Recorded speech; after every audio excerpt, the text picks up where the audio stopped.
So there I was, sitting in the doctor's office. My pulse was 170. I was sweating buckets of water. The doctor had just nervously finished taking my blood pressure, and she was anxiously dialing the ambulance to come and get me. My head was pounding. My legs and my hands were shaking. I couldn't stand up. I could barely walk. When the ambulance arrived, I was hobbling out of that office to get to the ambulance. Meanwhile, the other patients waiting for their appointments were watching me like some kind of circus freak act, a little bit of a distraction from their children with sniffles. I'm Damien, and today I want to share with you my very private, personal journey with anxiety and panic attacks. It's been a rocky road, and it's not pretty and it's not glamorous. But I think that too many guys spend a lot of time watching confident people like me talk on YouTube, dating coaches, business coaches, life coaches, and they forget the nightmare that so many people with anxiety have to go through. And it's hard when you're stuck in it yourself to think that there's light at the end of the tunnel. I want to talk to you today about what worked, what didn't work, what I'd advise guys to do, what I would advise against. And I think most of all, I want to create a ray of hope, something for guys to look forward to, that yes, your lives can be better. Don't just stop because doctors have told you it's all in your head. When I was 16 years old, I'd say that I had a pretty charmed life. My family was still together. I had two very loving parents. I played a lot of sport. I wasn't really the popular kid at school, but I had friends. My parents had saved everything they could to send me to a very exclusive school in Sydney. Being the poor kid, a relatively poor kid, I wasn't poor, but relatively poor kid at a rich kid's school was its own experience, came with its own troubles. But overall, my life was pretty fantastic. Until the 1st of April, 1999. You see, I'd been spending the whole day in the city with my girlfriend at the time, and I was sitting in the cinemas, the movie cinema, waiting to see American Beauty, when all of a sudden, I felt my chest start to squeeze, and I felt my heart start to go bam, bam, bam, bam, bam, bam, bam, bam, bam. And I started to shake. My hands felt really weird. I didn't know what was going wrong, but something really awful was happening to me, something I'd never experienced before. And I turned to my girlfriend at the time. I said, something is really, really wrong. I need to get to a hospital. So she called an ambulance. The ambulance came. 15 minutes later, they picked me up. They were taking my vitals, my blood pressure, my heart rate, and they were saying to her, is he on anything? What has he taken? What has he taken? And she said, he hasn't taken anything. And they said, are you sure? Because it looks like he's taken something. No, she said. And by the way, I hadn't taken anything. When I went to the hospital, they tested me for a heart attack. They tested me for renal failure. They tested me for a whole bunch of things. I don't know all the things they tested, but I was having blood taken every 15, 20 minutes for quite some time. They kept me in the hospital overnight, and then they wanted to keep me for another day or two for observation, but they couldn't find any problems. I think back then they didn't really, the idea of anxiety attacks and panic attacks wasn't really in the medical parlance. It wasn't talked about a lot, so no one talked about anxiety and panic attacks with me. Instead, they just said, if you have chest pains again, come right back to the hospital. After this, I started to become very paranoid about my heart. I started to become very anxious, and I started to have regular panic attacks. That is, I would suffer brutally, where I would just shut down completely, and it would last for about an hour. And I would have these multiple times a week, sometimes multiple times a day. In fact, I would go on to have a lot of trouble with panic attacks for the next 7 years until I was 23 years old. And the worst thing is that they would come in clusters. So if you have anxiety, you would probably recognize this, that, sometimes I'd go 6 months without having barely any trouble. And then sometimes I would be trapped inside the house, barely able to leave because I'd keep having panic attacks multiple times a day. And it was torturous. And in that time, as you can imagine, I tried a lot of things to try to get better. And so I guess the first thing I want to do is share with you, what did I try, what worked and what didn't work, and what really gave me my life back at the age of 23 and allowed me to start, really getting into approaching women, all this kind of stuff, and becoming a dating coach. You can't do that if you're suffering with panic attacks every day. The first thing that really didn't work for me was therapy, and I'll split therapy up in different kinds. First of all, talking therapy. So you go to a therapist, and the therapist just talks you through, why are you stressed? What's going on in your life? What's happening? And you just talk about all the things that are going on.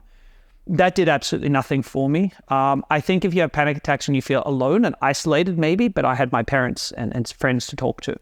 That did absolutely nothing to help the problem. Cognitive behavioral therapy, if you Google treatments to treat anxiety, cognitive behavioral therapy comes up a lot. It's a type of very specific therapy for things like depression, anxiety, and obtrusive thoughts and OCD. It did absolutely nothing for me, like absolutely nothing. It was a lot of effort and it gave me absolutely no results. I tried other things too. I tried acupuncture. Acupuncture was interesting. Acupuncture didn't help my anxiety. It made me angry. I don't know why. I have an acupuncture session the next day. I'd be angry all day long. Maybe I just don't like needles in me, or maybe it moved some energy around. But yeah, it didn't help me in any conceivable way. I tried breath work. I went to see a breathwork practitioner for, I think about 8 or 9 sessions. Because, I'd read a lot of great stuff about breathwork, but it didn't. In fact, breathwork made me worse. When I would have a breathwork session, I'd be worse the next day or two. I tried emotional freedom technique, I think it's or emotional tapping. So essentially what that is it's a type of therapy where you engage your brain in a certain way, you say certain things, you move your eyes in a certain way, and then you'll tap in certain areas in your body. I've heard people have had great results with it. That absolutely didn't help me at all. The one thing that helped, but I'd never advised myself to do again, was antidepressants. So I was on something called Arapax for about 6 to 8 months. It helped the anxiety, but radically changed who I was. It was not pleasant at all. I was rude to my friends. I was inconsiderate. I stole money from my parents.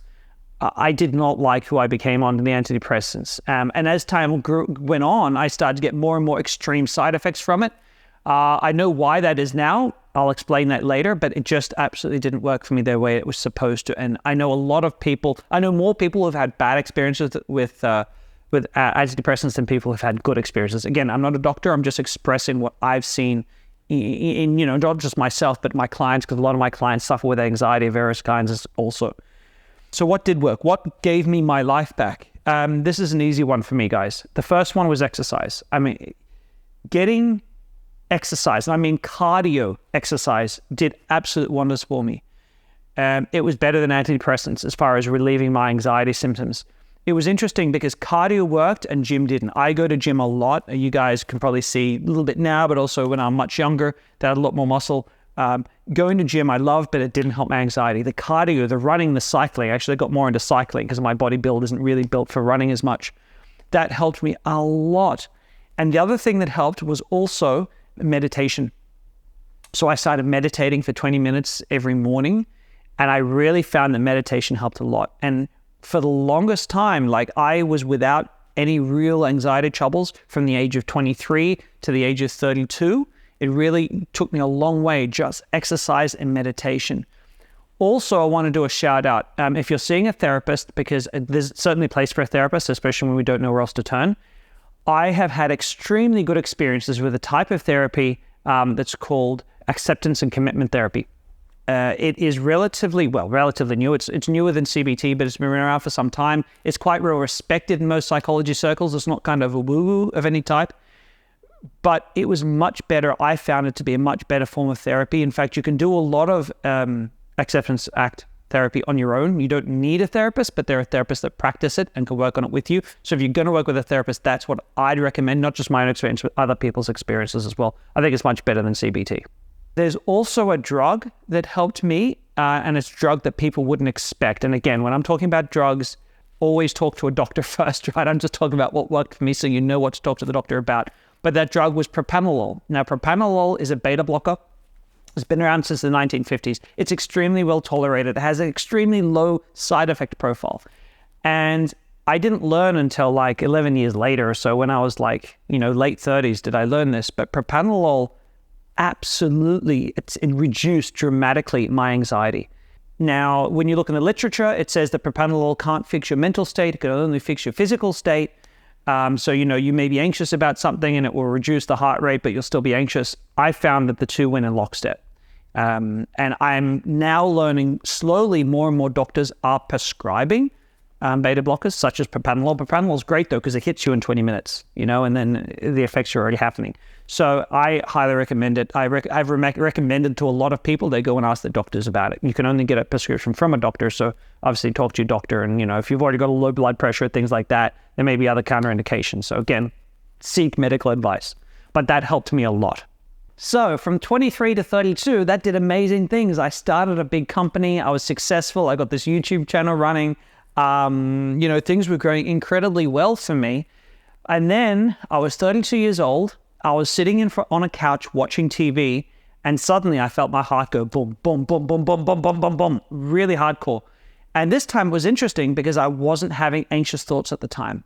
But I know what it feels like to start to have a panic attack. So I thought, I'm clearly having a panic attack. I don't know why, but I'm getting hit with it now. I'm going to go outside and I'm very slowly going to go for a walk. One of my coping strategies, slowly walk, let the body get rid of the adrenaline.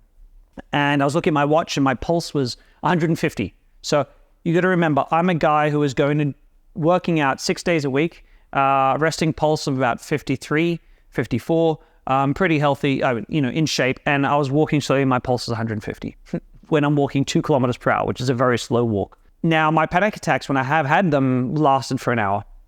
And so I went slowly walking for an hour. My pulse is still 150 for an hour.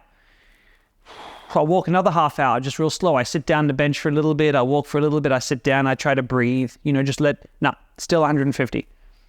This didn't feel right. So I went to the doctor. The doctor said, yeah, this doesn't look great. So the doctor sent me to the hospital, and the hospital did a bunch of tests. They, ECG, they're looking at my heart, trying to see what's going on. They couldn't find anything. At the hospital, they said, well, look, it's probably just anxiety. Go home and, we'll prescribe you benzodiazepines if you'd like to calm you down. Go home, get sleep, you'll be okay.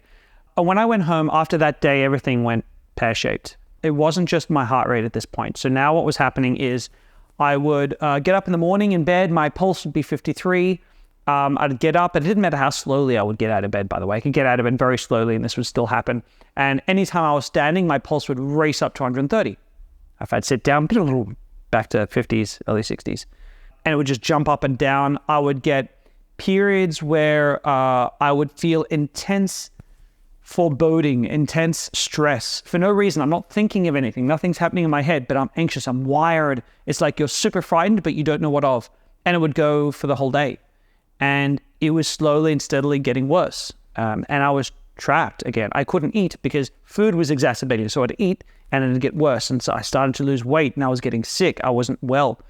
And my whole life crashed. This wasn't like normal panic attacks. I mean, I was emotionally absolutely destroyed. I could not function. And thankfully, a lot of my staff, a lot of the guys who worked for me stepped up to the plate, took over a lot of the roles I was doing because I couldn't even work properly at this point in time.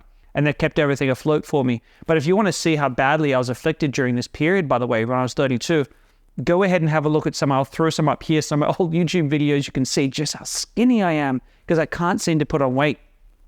So I went to about 8 different specialists trying to work out what the heck was going on. And the only thing they could find that was out of whack was that a couple of my hormone levels were like unusual hormones were very high. So serotonin was incredibly high. It was, not quite serotonin syndrome levels, which is where your body melts down stuff. It wasn't quite, but it was like still more than triple what it's supposed to be, triple the upper limit of what it's supposed to be. And it was never dropping. A couple of other catecholamine levels were high. My liver was clearly suffering, probably as a result of the constant high hormone levels, the unusual hormone levels in the body. So my liver enzymes were not completely out of whack, but you could see like high ferritin in the blood and a few other things, markers that you can see something's going on probably in the liver. And yet, ultimately, they all said, Damien, it's in your head. You need to try to think better thoughts. You need to try to think calmer. So I started seeing a therapist again. I saw multiple therapists actually trying to, go, okay, it must be in my head. It must be just me. My brain's broken. I'm just crazy. And it's hard. It's hard when you cannot function and you're sure that you're just crazy because everyone who should know, the experts know you're crazy. Okay. So I go and I see therapists and I go to these therapists. The last therapist I had for my anxiety, she said to me after 4 months, she said, Damien, I don't want to be unprofessional, but I know what the doctors have told you. I see a lot of people with anxiety. I see a lot of them. And what you have does not present as an anxiety disorder. It feels like there's more going on. So I started searching. I started searching. I did something different. I started to look at research papers of all the things that can create anxiety in the human body. And I learned. I became my own doctor. And I quickly learned something. I learned actually doctors don't know diddly squat about most psychological things that affect us psychologically. They really don't. They're largely in the dark, and that's why they say it must be in your head. A lot of the problems that we have with depression and anxiety and OCD, and there are countless examples of people who just had to make relatively easy changes or get specific types of nutrients or specific types of herbs, specific types of things that could correct what was going on because something is happening. I learned eventually through a lot of research that what I had was I actually have an epigenetic problem where my body cannot break down certain hormones properly. A lot of catecholamine, a lot of stress hormones, so especially like serotonin, cortisol, things like that. My body wasn't able to break it down very well. And so if I would get stressed, by the way, I talk about serotonin. A lot of people think serotonin is a happy chemical. That's the bit, there's so little that we actually talk about in popular medicine. You know, that's not how it works at all. The brain has multiple receptor sites for serotonin. The body has different receptor sites for serotonin. And some of those receptor sites mean serotonin equals stress. Serotonin makes us stressed. It makes us anxious, right? So having those high levels was not making me happy. It was obviously binding to certain parts of my brain, and that's part of what was going on. So it was very simple. The solution for me, and this is the amazing thing, I through trial and error, I realized, hey, if I started taking branched-chain amino acids, it would mean my gut couldn't absorb tyrosine. Why does your gut need tyrosine? It needs that to make serotonin and a few other hormones. Okay, if your gut doesn't get that, it can't make those hormones. If it can't make those hormones, probably the hormone levels in your body will drop. And hey presto, mine did too. And the second I did that and combined it with vitamin B and magnesium, like quite high doses of each of those, I got my life back. And you know how long that took me, guys? Because my life was shattered at 32. It wasn't until I was 38. 6 years of my life being more or less over, of misery, of pain. And freaking branched-chain amino acids, vitamin B and magnesium fixed the problem. Why am I talking about this? I'm talking about it, first of all, because I want guys to realize, the guys watching, first of all, I present as very confident. I present as very sure of myself. And it's true. Around topics, especially dating and relationships and all this kind of stuff, I'm a very confident guy. But I have my own pain and I have my own stress. And I want to let you know that if you're going through something, it doesn't matter if it's social anxiety or OCD or intense shyness or intrusive thoughts, you're not alone. Okay, a lot of the people you may look up to out there suffer with this stuff as well. But also, doctors are important, but don't take their word for it when they say that it's all in your head. Acknowledge that there is a huge limit to what they know. You need to become your own investigator. Yes, have a doctor on your side, ask them questions. Don't just start taking random things that could impact you negatively. Be careful with your health. But there are doctors who are open-minded and will look at something, they'll look it up, and I found a doctor like this. He'd look up supplements that I could try, and he'd say, yeah, this is going to be safe for you. I'd give it a whirl. Hey, worst thing that can happen is you're wasting, $25 on some supplements. So you'll find doctors who are totally fine to step you through this and make sure you stay safe, but you got to be your own investigator. There is so much going on. My girlfriend right now, she has a big problem with intrusive thoughts and anxiety, and you should see her face the first time she tried curcumin, right? It is an anti-inflammatory spice that's concentrated, like a concentrated version of an anti-inflammatory spice. And did you know that anxiety and depression can be caused by inflammation in the brain? No, most people don't. I didn't either, except it comes up in my research. And so there are all these things, these ways that we could help ourselves that doctors will not talk to you about and will not assist you. So why am I saying this? Don't lose hope. I've learned now, because I've had my feelers out, because I talked to a lot of people about my experience, I've learned there is a way to fix this. For most people, it is not intractable. It is not impossible to fix. You probably are like me, have certain epigenetic or genetic things going on. Epigenetics, by the way, is the way your environment growing up tells your genes to express themselves. And it's entirely possible that a lot of people with depression, anxiety have this. And you can do a lot with your hormone levels. You can play with them easily a lot without taking medication and dangerous things. You can fiddle with this stuff. with the help of a doctor, and there's hope. And so, yeah, I hope today isn't too much of a rant. I wanted to talk you through my experience to tell you, don't give up. Like, you're not alone. We all have this. And I'd love to hear your story in the comments below. You know, have you suffered with something similar? What have you been through? You know, talk about it so others can read, so others learn they're also not alone. Guys, if you've enjoyed this video, please give me a thumbs up and subscribe. Thank you so much for watching this video, guys. I hope this has given you something to aspire to, and I look forward to seeing you in my future videos.